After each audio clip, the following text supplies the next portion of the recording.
the greatest show off Earth, taxiing down over the south end of the field. From 1929, the new standard D25, Charles Healy Day's 25th design, doing what it's been doing since its inception, giving folks like you the thrill of open cockpit biplane flying.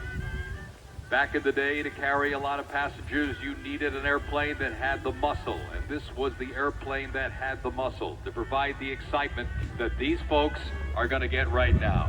Clay Hammond going to pour on the coal, that radial rumble of that engine coming down the hill. Give them a big wave as they go by, folks. Give them a little encouragement, huh? Because that could be you right now. Give them a wave.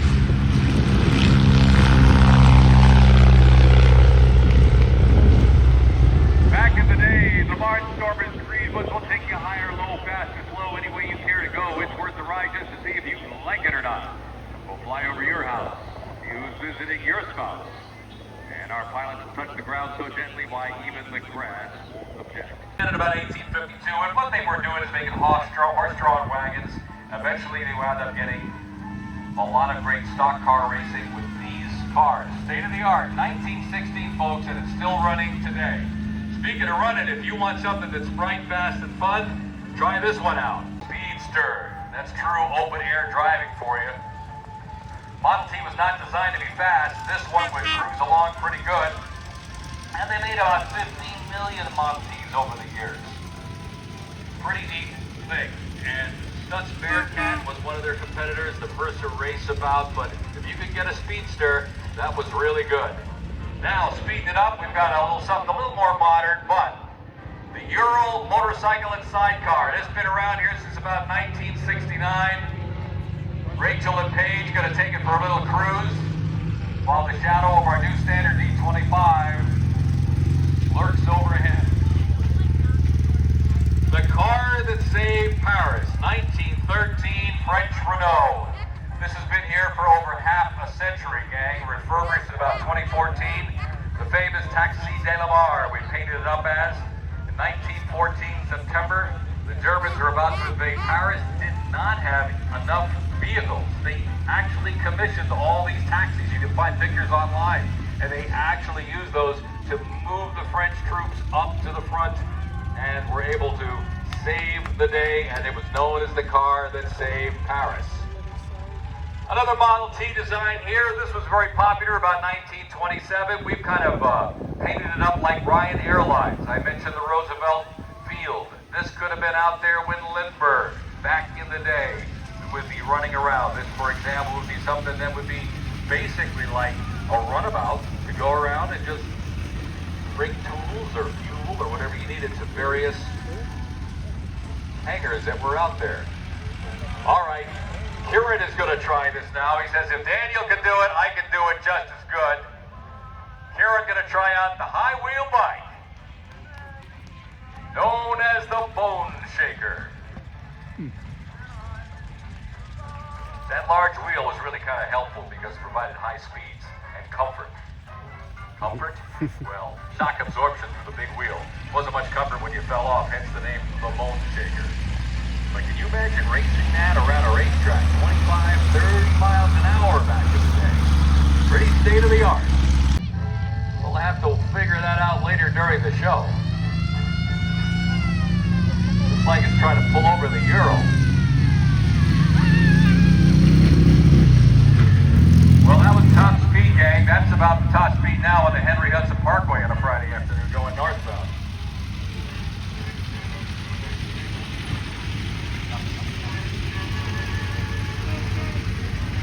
Flyby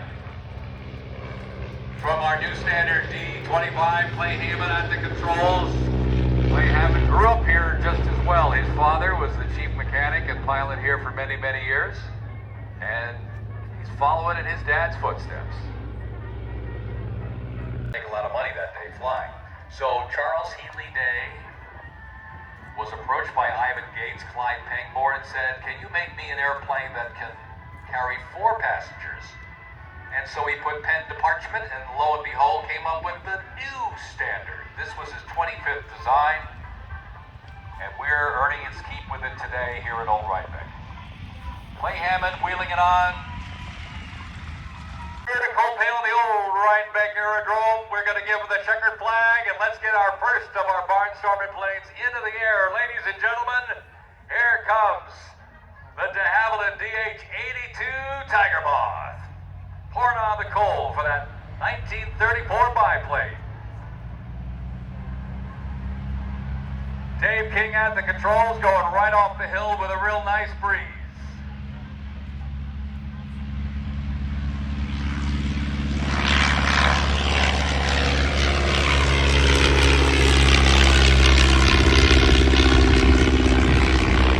And as he climbs out for altitude, here comes the Fleet 16B. Listen to the sound of this engine. You can imagine it's 1960 and Cole Palin off for another trek, for another adventure.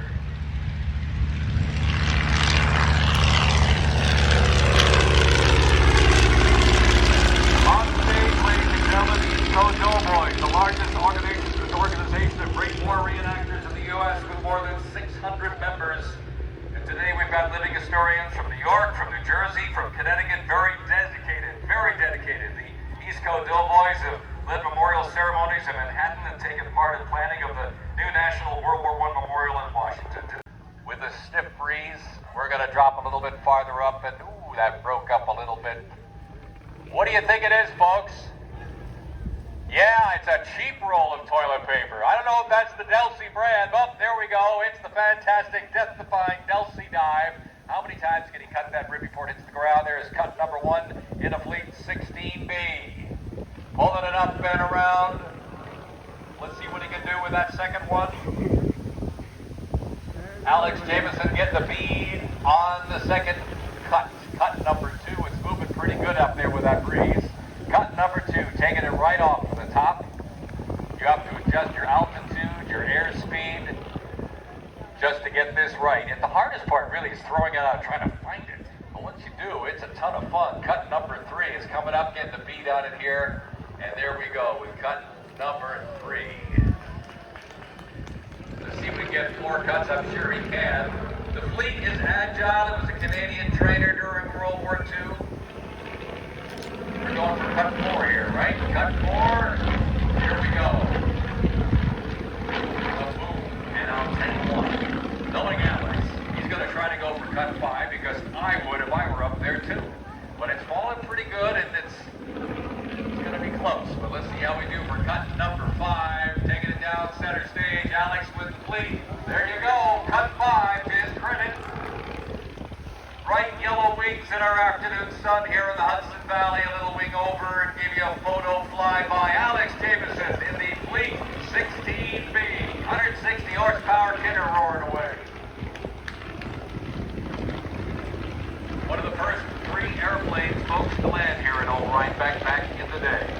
That was Cole Palin's utility wagon when he'd go off to another airport to get a cylinder fixed or an engine part repaired. He would jump in that airplane and off he would go.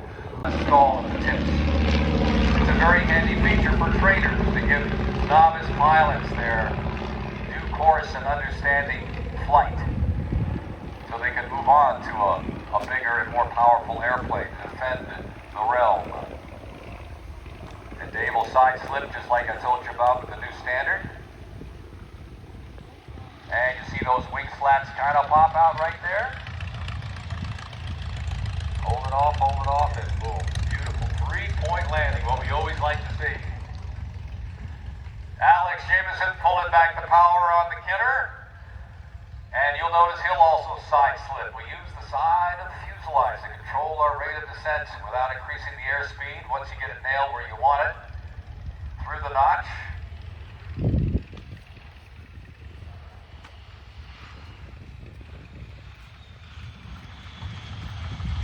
And wheeling it on. And Alex Jameson returns Cole Palin's Fleet 16B. Now he'll taxi back, and I'll tell you, the colors are glorious, as I said, in the afternoon sun. Boy, you picked a terrific day to be here, folks. Any day's a great day, but today is extra special. Fly like a bird. Or a rock. I don't know. Or a rocket. Let's see what happens. Are you ready? Should we do a countdown? 5, 4, 3, 2, 1. 1.5. What? You hit it? Oh boy. Oh, holy smokes. Dr. Sparks has got your name written all over it. I think he's getting a little air out of those tires. Or maybe that's the air in the tires. I don't know. Oh, this isn't going to end well, folks. I can tell you right now. Look out between. Oh. That's going to leave a mark. We're going to bring back some of the early days of aviation. We're going to take you back. The year was 1911.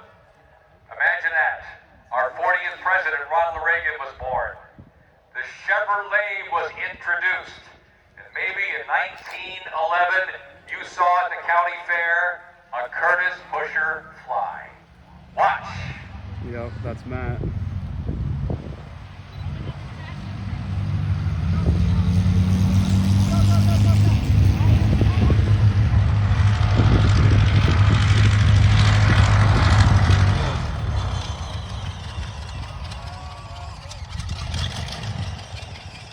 Not very high, not very far, not very fast, but ladies and gentlemen, you get your hands full in the Curtiss Model D pusher. Matt, you are at the controls, folks. We're going to show you the controls on that when he taxis back. It's a very unique airplane built by Glenn Hammond Curtiss, Hammondsport, New York. At the time, he was interested in motorcycles, was the fastest man on Earth in the early 1900s. Took him a mile to stop with a 8-cylinder motorcycle doing 134 miles an hour down the beach. He got into something called aviation almost by accident by helping out someone with a dirigible that needed a small, lightweight motors that he was designing. But he came up with his own design of aircraft.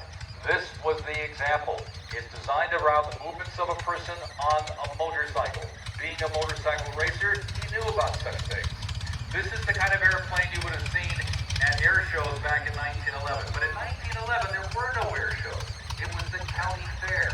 And this would be a side event that you would see.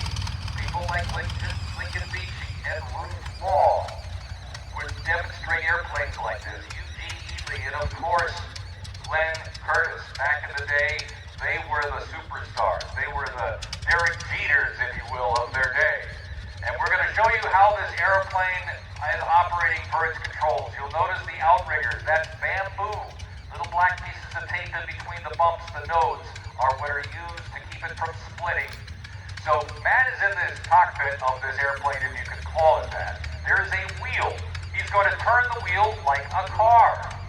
Okay, Glenn Curtiss knew that a lot of people who got into aviation probably came out of the automobile world. The right foot is the throttle. Then you have your elevator control. Fore and aft pitch. Pull back, houses get smaller. Push forward, houses get bigger. Now, how do you want to bank the airplane? When you're on a motorcycle, when you're on a bicycle, what do you do when you turn the handlebars? What else do you do? Tell me. You lean, exactly. So you lean in the seat, side to side, shoulder yoke control, and these small panels. A gentleman by the name of Aubrey Farman went to visit Glenn Curtiss and said, oh, ailerons. Aileron is a French word for small wing. It has stuck ever since. Hence, the Curtiss Model D pusher. I had the thrill and honor in 2003 to take this airplane to Australia, and we had a big open field, unlike what we have here, and I actually flew it around the field. And it flew great, and I leaned in the seat, just like Matt demonstrated. He operated the controls, and it flew terrific. It was a very unique experience and fun to share. Matt Ewer, Curtiss pusher, 1911, ladies and gentlemen. But first, we want to get Rob Williams to take it down the runway for you. We're going to take you back to 1912. Fenway Park opened in Boston. You were doing really well, making $750 a year, and at the same time, you might have looked in the sky, and you might have seen a Taube fly. Watch.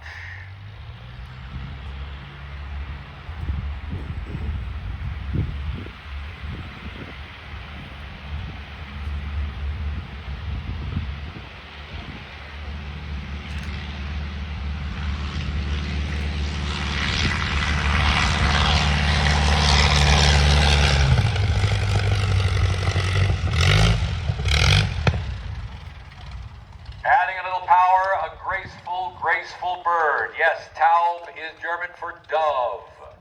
Operating basically a foot bar underneath, and you can see the rudder turn. And he'll swing the rudder left to right. Not a lot of rudder area. Now, for a pitch, you saw the elevators on the Curtis Pusher. This one has an elevator, but it's wing warping almost. It's a warping control. There's bamboo in there that will bend, and that's your pitch control. Then for the wing warping, you turn the wheel, and the wheel will turn and actually twist the wings. Look at that, like a bird. How many times you've been out walking the dog, looking at the park, and you see a bird? There you go, the Taub, the dove. And we are so happy to have this airplane here. Rob Williams doing a great job with that airplane today. Well, this is a self-cooling engine. The idea being that the cylinders rotate around the stationary crankshaft. Each of those cylinders will rotate, and there is one valve. It's a 4-cycle engine, not 2-cycle. There's one giant flapper valve at the top of each of the cylinders. Operates 100% of the time as an exhaust valve and 80% of the time as an intake valve. Or actually 20% of the time. So we get the thing cranked over, we get some fuel into it. We have a fire bottle nearby because the engines are very prone to fire, but let's fire up. This is going to get a little loud, folks. Listen to 1918 160 horsepower, no rotary engine. A 160 horsepower, no rotary engine.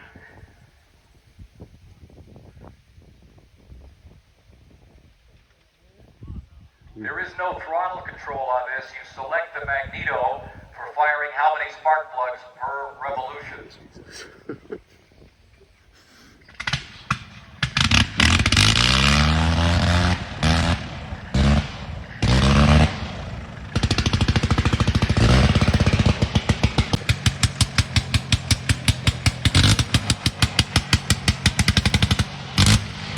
These airplanes back in the day are built today the same way. Tail skids, no brakes. You're listening to Brian operate the magnetos by the selector switch. One magneto is full on all the time for all of the cylinders. You turn that one off and you operate the selector and you go 1 cylinder, 3, 1, 3, 1, 3. So it'll fire individually. It's not, some people think, oh, you're just turning off one spark plug all the time. It's not the same spark plug. It's different ones so they don't foul. It's a complicated system. There are ports on the bottom of each of the cylinders that draw in the fuel. On each of those cylinders as that rotating mass self-cools itself. The problem is, you know, when you get something in the mail that's got perforations, that's where it can tear. That's a weak spot in the engine. But the Gnome rotary engine was known as the wizard of aviation when it first came out in the early times, about 1910, 1911.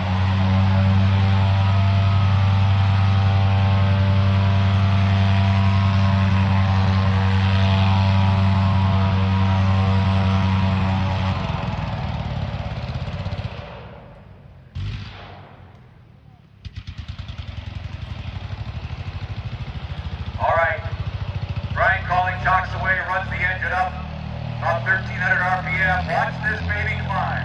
The Fokker D8, circa 1918.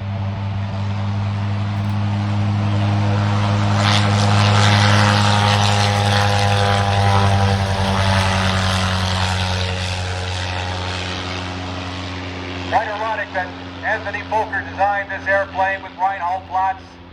He started World War I with a monoplane and ended 8 speed, quarter speed, half speed, and full speed. It won't fly on quarter speed, or 8 speed, but you can taxi it a little bit, but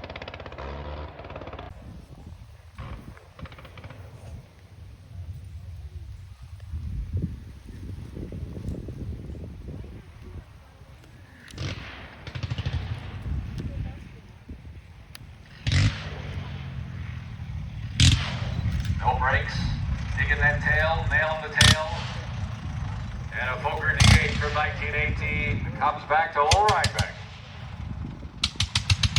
Got 3 people to catch it.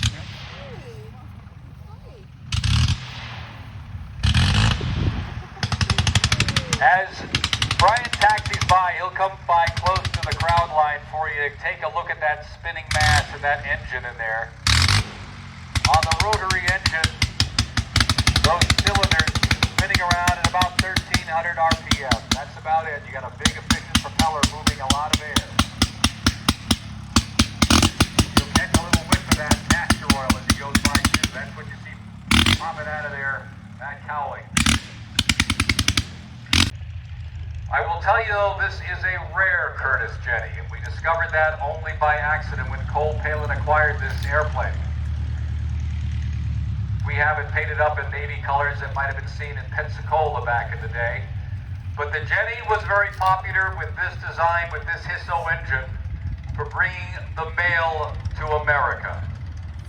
We were having our mail truck kind of give you an example of what it would have been like back then. 6 of these airplanes were converted to Hissos, which is what is in this airplane. When I mentioned before about SPAD 13 that Cole flew down at Stormville, it was this engine, this type of engine, that was used. First regularly scheduled airmail began between New York and DC with one stop in Philadelphia.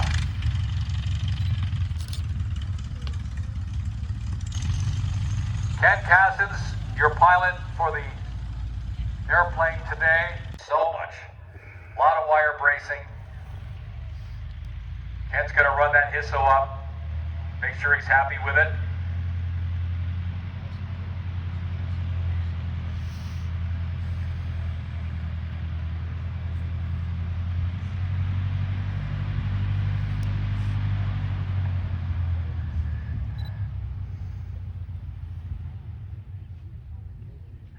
It's hard to believe how many of these airplanes were built. 6,800, folks.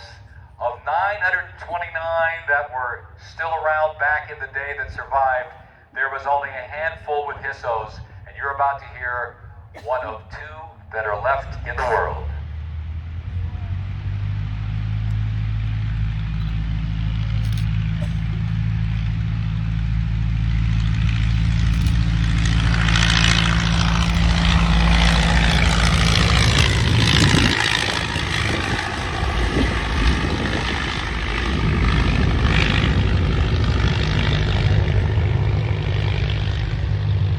It was 19 pieces of wrecked aircraft from Winter Haven, Florida that Cole acquired, and that was the result that he was able to build in the living room of his house and make that airplane airworthy.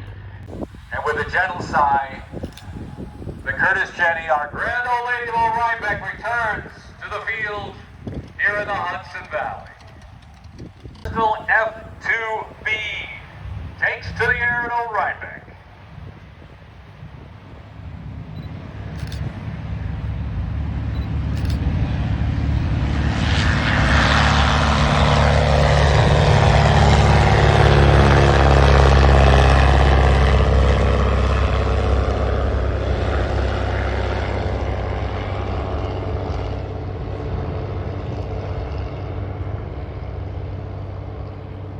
Formidable fighting machine in 1917. Look at that sharp nose. That means business.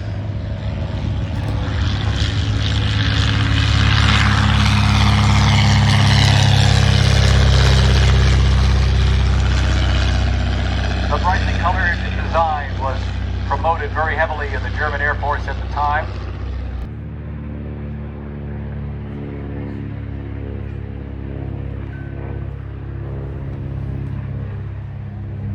Big airplane. The Bristol F2B.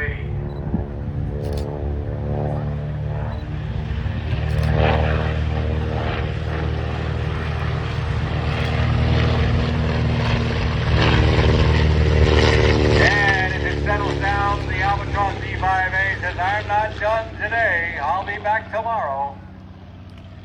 Look at that wing, very thin. Light wing up here. Again, these aircraft have no brakes.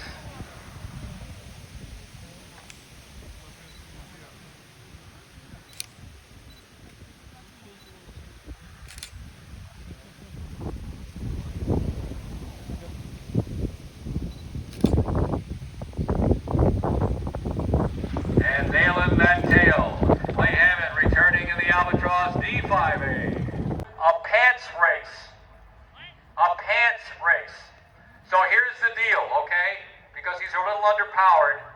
The idea being, we want you to, at the sound of a shotgun, if we're going to have one, or maybe an ooga horn or something, we want you to take off your pants.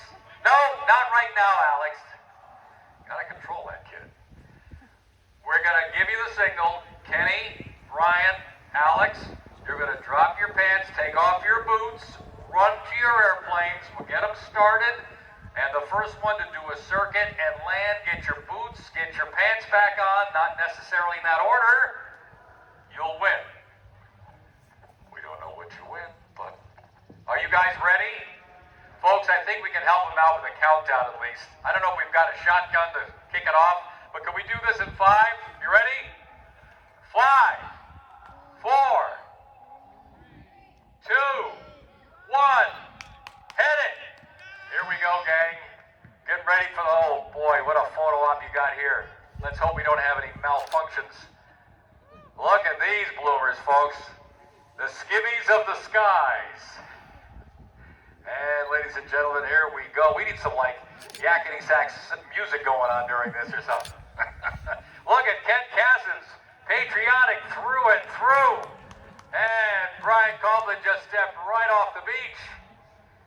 From the surfboard to the Curtis Jr. And we're going to get the Porterfield started. We're going to get the Curtis Jr. started. We're going to get the E2. Can he get satisfied and situated in there? Oh my goodness. Off with a cloud of indecision here, folks. Here we go, the Junior alive. The E2 Cub alive.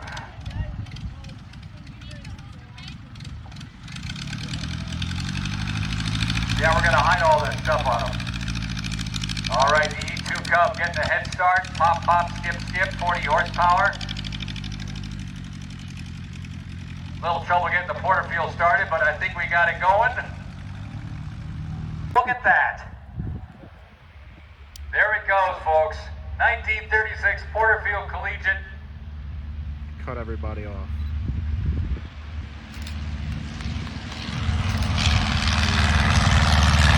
A real ball of fire, folks.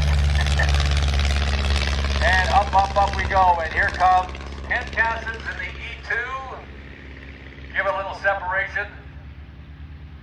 Who's going to get on the ground first, folks? I don't know. They got to make a circuit. Look at that light plane go. Taking light plane to a new level. Kenny restored that airplane. He flies it. Oh my goodness. Holy smokes. Look at that. He lost his brake and center of gravity, and more importantly, he lost his underwear.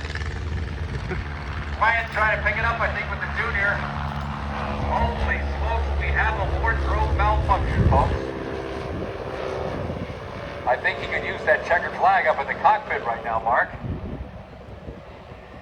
All right, these lightweight, low-powered airplanes. Fed E2 Cub, factory color, silver blue, very simple. But a fun airplane to fly. All three of them really are. The Junior's wonderful because of the fact that you're sitting up front. You got great forward visibility. It is two-place. Looks to me like Ken Cassins is cutting in first. What the heck is going on here? That Porterfield is like, I think Alex is lost. In more ways than one. Side slipping in nice and slowly over the trees in the E2 Cub. Brian doesn't look too happy up there. He's going to make another circuit. Thinks he'll turn around and come back in, but it looks like the Porterfield Collegiate might be coming in second. Don't know. Look at that, just gracefully touching down up there. Oh boy, it must have been breezy up there today. Yikes. All right, Ken Cassins out of the airplane. I have to tell you, it's a little different feeling flying an airplane in your bare feet like that too. It just sucks.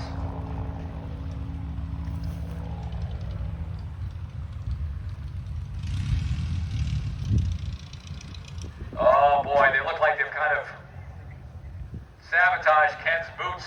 Well, let's see, he's getting the pants on. Where a Junior isn't even on the ground yet. Speaking of Junior, hey! And the race is on. Oh, Ken Cassins jumping into his. Wait a minute. It ain't over till it's over, folks.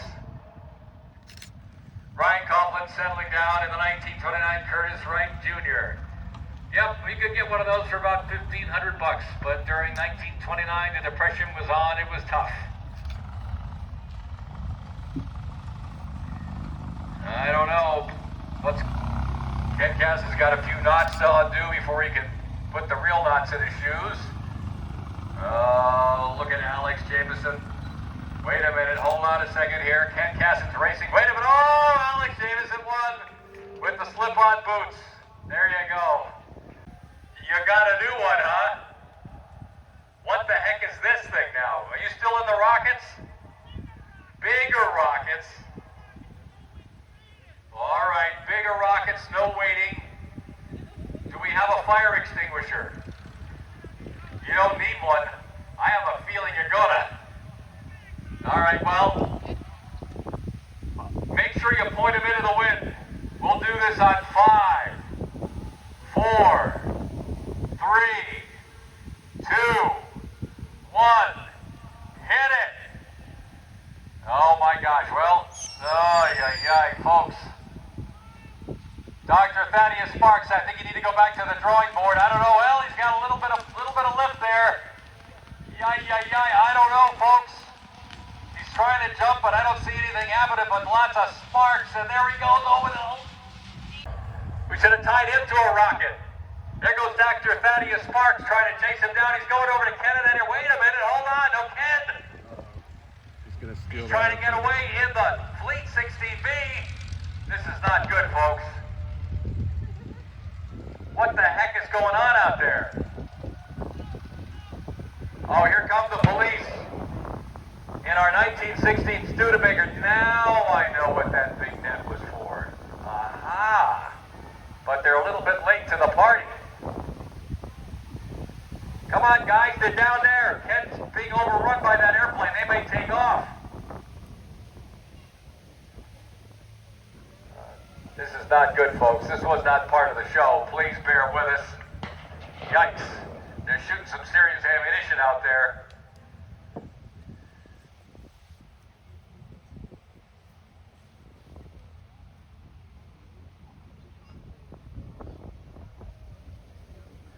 Can you see anything down there? I've been hidden behind the trees. I think the police are up there. I think it looks like they got him. Okay, I think we can give the flag to get the fleet in the air. I think they got up there and overpowered the convict. Good. We can get on with the show. Okay. Let's pour on the coal and get that, speaking of coal, 16B fleet into the air, folks. I see the Studebaker. Wait a minute, folks. Are you kidding me? The convict is on the strut of the fleet. Oh my God! What the heck is going on?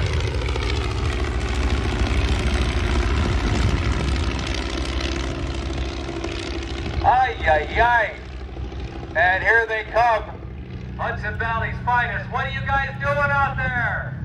Oh my gosh. What the heck's going on? What happened? The convict's on the wing of the airplane. The wing of the air... Did you guys see it? Ay. Sheriff, what are you going to do? Okay, wait a minute. You're going to shoot him off the airplane. There's a wind trajectory, velocity. How you... Oh boy, I don't know. Here we go. Let's see what happens. Wow. That was a slow-moving bullet, but I think he got it. Right. Ooh, boy. That's also going to leave a mark. What the heck? Get him in that net. Let's get on with the show. We got a bunch of terrific biplanes to join up in the sky with that fleet. Are you kidding me here? Of his fantastic Model 75 Stearman biplane. Check this out.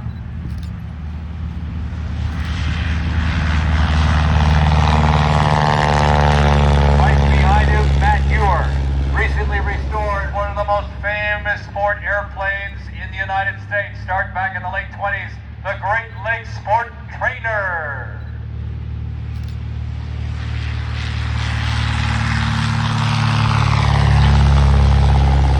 And the de Havilland Tiger Moth. Back in the air again, Dave King at the controls.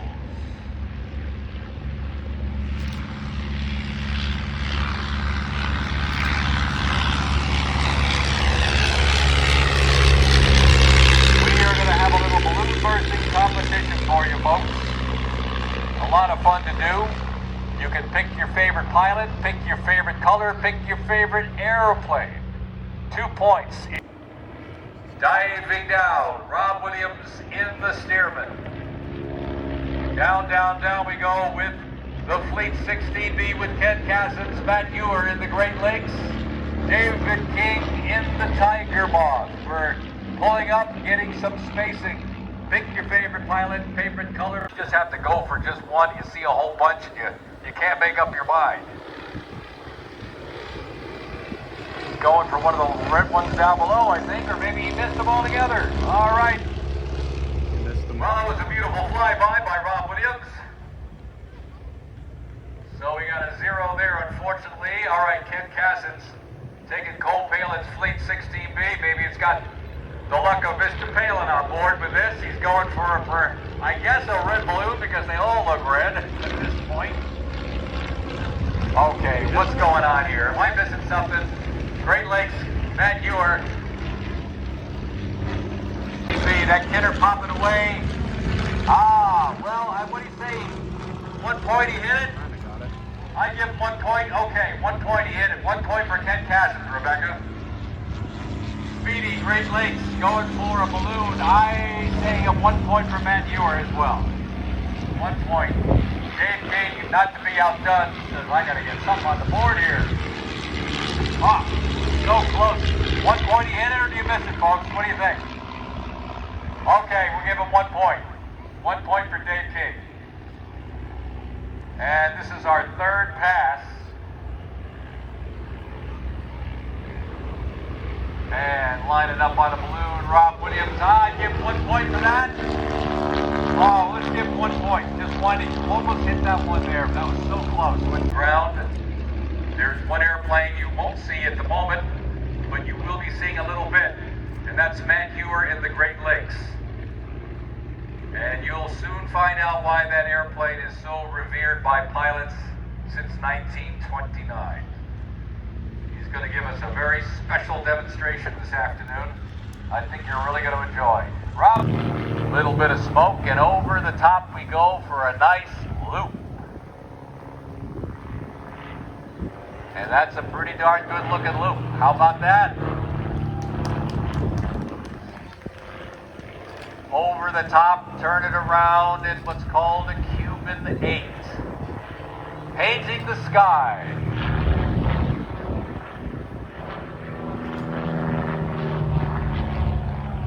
Head back the other way and do it the opposite.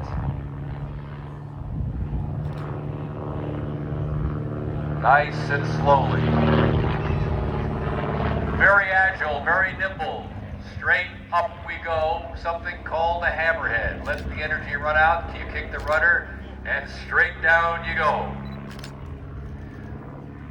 The ailerons on this airplane, very, very sensitive, very unique, and you can do a nice, neat, what's called an aileron roll. A nice custom paint scheme that Matt put on this airplane. The checkerboard gives you a nice visibility of the maneuverability of this airplane. Straight up, we'll do another hammerhead the other way, so you get a profile of the top wing. And now you hold it in each position for a 4-point roll. 1, 2, 3, and back around for 4. And a maneuver we all like to do on any airplane is just a simple, nice wing over.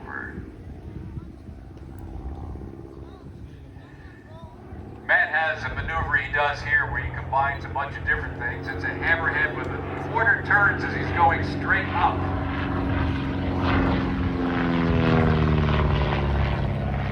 Kind of rolls it around the top, comes over the top. We call it the Ewer hop.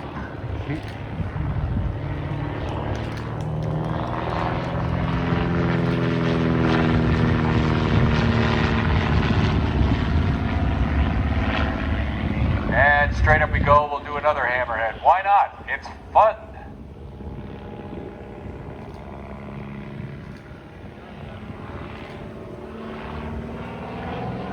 And one of my favorite maneuvers is doing this. You get up over the top, flip it around, you call it the avalanche. Try that after a couple of hot dogs at our snack stand. And a beautiful half roll and a little bit of a wave from Matt and the Great Lakes Sport Trader.